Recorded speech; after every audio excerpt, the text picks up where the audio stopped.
Welcome to Thrive in Design, a podcast about making money in beautiful interiors as it relates to product-based businesses in the interior design industry. Each week, we'll discuss innovative strategies on how to approach product development and design sales in a shifting market. I'm your host, Nicole Lachey Ben. Welcome back for another episode of the Thrive in Design podcast. I'm Nicole Lachey Ben, your host and the CEO and lead strategist of Thrive in Design. Of course, Thrive in Design is more than just a podcast. We are a design consultancy that helps interior product companies increase their brand awareness and revenue. And we do this by taking a special focus on the designer's experience with your brand. We look at all the online and offline touchpoints and make sure that you are telling an effective and cohesive story across all platforms. So, as you might have been well aware now, over the last few episodes, we've been talking about storytelling. Earlier during this podcast season, we also talked about AI and sustainability, telling a cohesive sustainability story across your brand platforms. So I hope that you have been enjoying the episodes thus far. Feel free to always reach out to let me know what has been sparking your curiosity and creating conversations within your team. And if you want to hear about some other topic or have me bring in some special guests, please feel free to reach out and let me know as well. I'm always looking for new engaging topics to talk about in the interior design industry. And we will have another season this year, summer season. Season 6 will be a short season, but it'll be action-packed, enriched episodes during the summer season. So what are we going to get into this podcast episode? Well, we've been talking about the touch points that your brand has had, or the touch points that your brand has with designers, right? There are 5 touch points that we've been talking about consecutively over the last few episodes. Those touch points for your brand are the showroom, your firm library presence, events, product presentations, and the role of your reps. And if you have not caught on by now, you would have noticed that in consecutive order over the last few episodes, we've been talking about those things in order. We talked about the showroom. We talked about your firm library presence. We've also talked about the role of your reps, right? And so in this episode, I want to get a deeper dive specifically about product presentations, right? Because product presentations is really where the magic happens, right? Whether you're doing a product presentation in your showroom, a product presentation at a design firm, at a trade show, during a project meeting between your rep and the designer, right? The product presentation is where things happen because you're not only sharing the launch of a new collection, but you're also sharing some very pertinent information that a designer must consider when they're specifying, right? You're sharing the differentiating factors, you're sharing the durability, the story behind that's color story or pattern or whatever in your textiles and wall coverings, right? So your product presentation is where the magic happens. And if you're like a lot of the other forward-thinking brands in the interior design industry, over the last few years, you've shifted from doing primarily or only in-person, offline presentations to also incorporating online presentations as well. And hopefully your reps haven't abandoned online presentations because I think there's still magic to be happening in online presentations, whether that's an Instagram Live, a LinkedIn Live, or what have you. But we're going to go into some different ways that you can be thinking about this for product presentations. So like I did a few episodes ago, where I experimented by asking ChatGPT some ideas for strategies for showrooms, I also used ChatGPT again. Of course, I told you it's my best friend, to come up with a few different ideas that you can effectively implement for your product presentations at your firm. Before I get into that though, something just came to my mind. I just had a flashback of when I was a rep. And so while I'm having this flashback, I'm actually going to share with you what I'm thinking about. When I was a rep, and I was a rep for 10 years for different interior product companies, I worked for brands like Corseal, Lee Broom, Cambria, Laminart, to name a few, and had short stints with each of them But in every experience as a rep, those experiences were way different. Sometimes a product company would have a product presentation ready for me, meaning they had the slide deck designed and on brand for me to just go and present. Sometimes people or brands would take it a step further where every single product collection that came out for the year would have its own product presentation. And then sometimes people would take it an even step further where there would be a product presentation developed for each vertical that I was focusing on. So if I was going to meet with a hospitality designer, I had a product presentation. If I was going to meet with a healthcare designer, I had a product presentation. If I was just going to meet with a general firm, or I was going to do a multi-vendor trade show within one of the top design firms, I had a new product presentation, right? But there were also companies that I worked for where I was the marketing person of my own team, right? So I had to create the product presentation for myself so that I could effectively tell the brand story of the brand that I was representing, right? So there's a huge spectrum of product presentations and what is available to the sales team across the board, across the industry for interior product companies. Which one are you? Are you relying on your reps to create a presentation on their own? Or have you gone above and beyond for them and created a cohesive story on all platforms, including your product presentation, so that your rep can take that and run with it?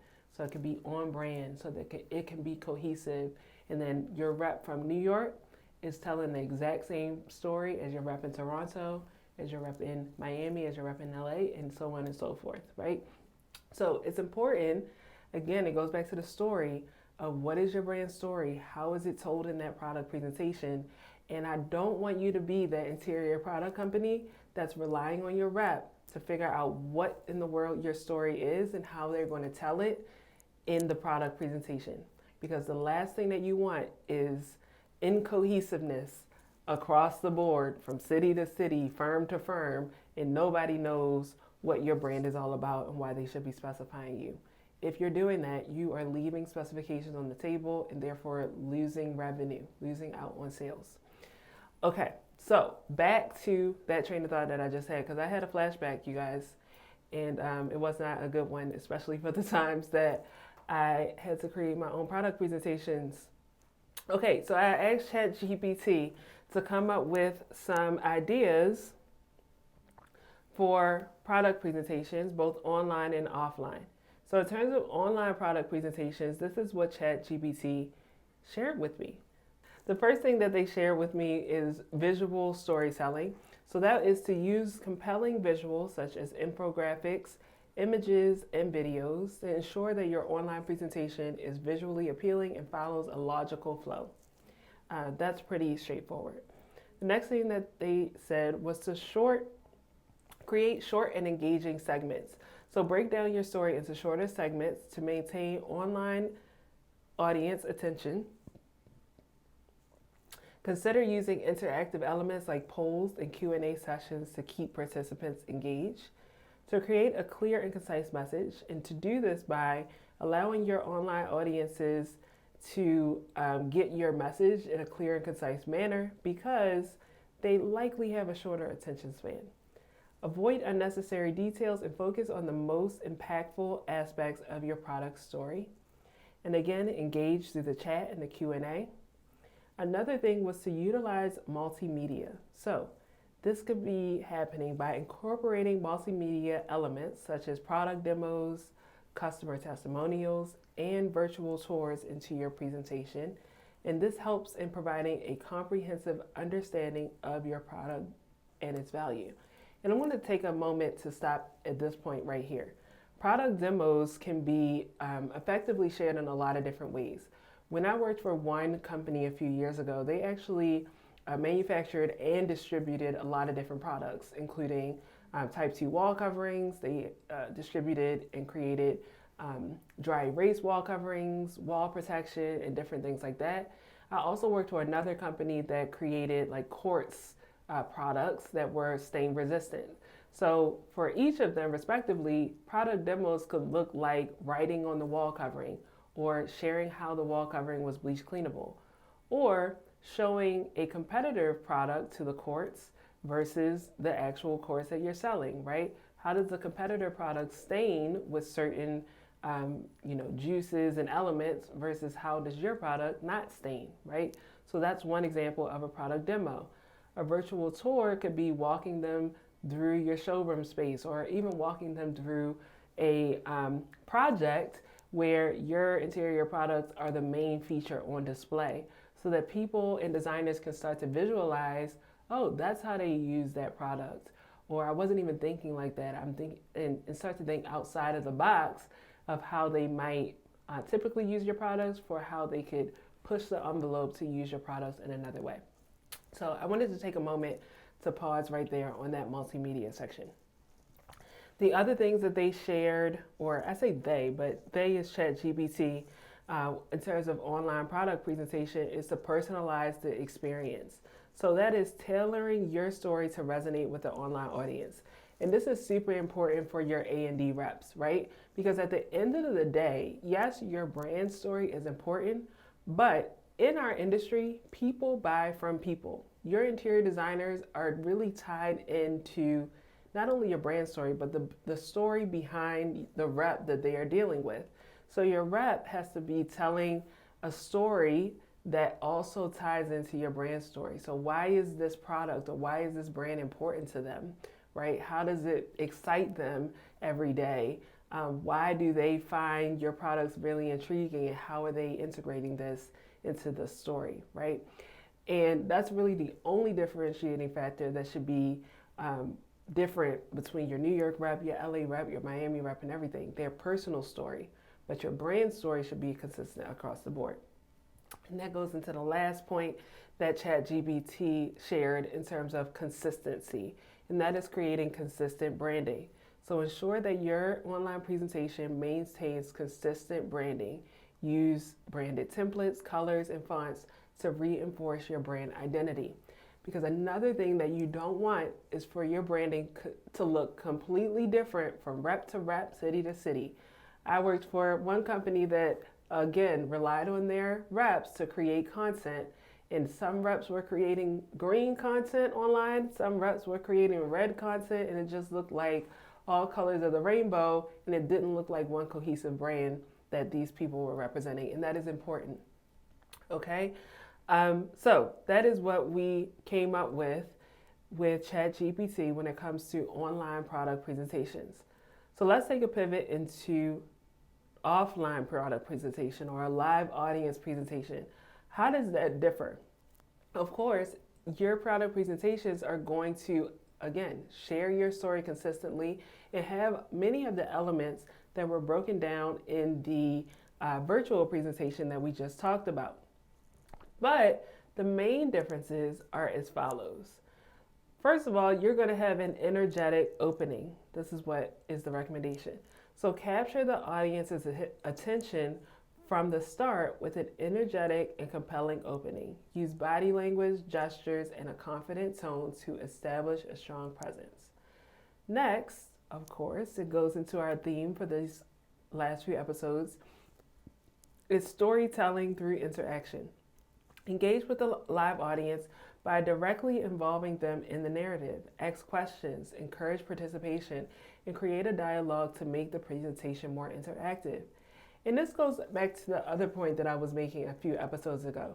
You never want your storytelling to be one-way communication. You always want it to be two-way communication, so that you are engaging with your audience. So if your rep is giving this live product presentation, or one of the leaders at your company are giving this live presentation, how are they asking questions of the audience and getting to know more about their projects, or about what's coming up in their timeline? What are their pain points? What do they need from your company, right? How is your rep engaging, or whoever is leading your presentation? The next is use the stage that they said. So take up physical space. I can't stand, and you probably can't either, when somebody is just like standing in one point of a stage, or maybe even a room, and sharing a story. And it's actually like hurting my body to sit in this chair right now and talk to you. So it's important that if you're having a live presentation to walk around the room so that you keep your audience engaged, keep your energy up as well.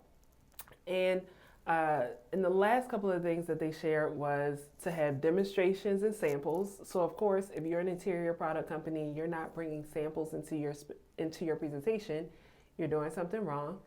To have a story arc. So break down your presentation into an introduction, a rising action, a climax, and resolution.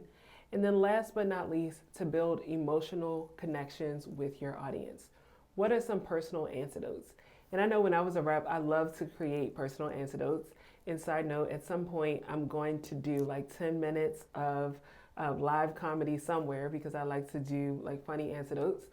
But how is your rep or whoever is doing this product presentation sharing antidotes from their own experience, from projects that they've been working on, or what have you, to be included in this presentation? All right, and I want to share a quick story that ties in with you on this, because no matter if you're doing a live presentation that's offline or an online presentation from the lens of your rep, you always need to be quick on your feet and understand what is the end goal here. And you know, I like to tell stories, and this quick story is just going to finish us out on this episode.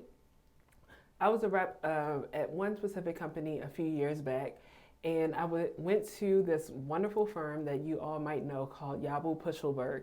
And Yabel Puchelberg was a very difficult account for the company that I was working for at the time.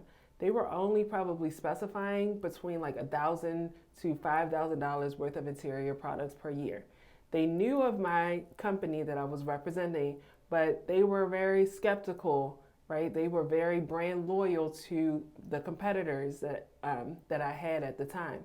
So when I finally got a meeting, the magic happened in the storytelling and in the product presentation that I was doing, right? I was sharing anecdotes. I was sharing my personal story and how it tied into the brand. But most importantly, it was a two-way conversation, and I was asking them about their project and the pain points in their project. I was looking over their drawings, looking over their renderings, and having this two-way conversation to create a story for myself and ultimately craft a story that I was going to tell them to get more of the products that I was representing in their specification. So bear with me. So after I did all of this, told an effective story, had anecdotes and had this two-way conversation, a firm that was only specifying $1,000 to $5,000 worth of product from the company I was representing in previous years, for decades, mind you, went from that to specifying about $450,000 worth of interior products on one project. And that was the Park Lane Hotel in New York City. So I say all of this to say, all of this is very important. Storytelling, your product presentations, really all of your touch points. But if you're not doing this effectively, or you're not training your reps to do this effectively, you, again, are leaving specifications and leaving revenue on the table that has yet to be claimed. And so I say all that to ask you, can you confidently say that your reps are effective storytellers? Are they engaging with your clientele in the way that you hope for? Are they missing out on specs and sales because of their approach? Right? Ask yourself this, especially if you are a leader or an owner of an interior product company. If you cannot confidently say this, it's okay. Because at Thrive in Design, of course, we are here to help. We are here to help you develop your product presentations, to train your reps so they can be effective storytellers through one-on-one coaching, through group coaching, and through customized coaching programs. So make sure that you are not leaving specs on the table, that you're not losing out on revenue, and that you really take storytelling seriously, especially for the role of your reps in these product presentations. So of course, I'm not going to end this episode without giving you a call to action. We have a live training every month at Thrive in Design.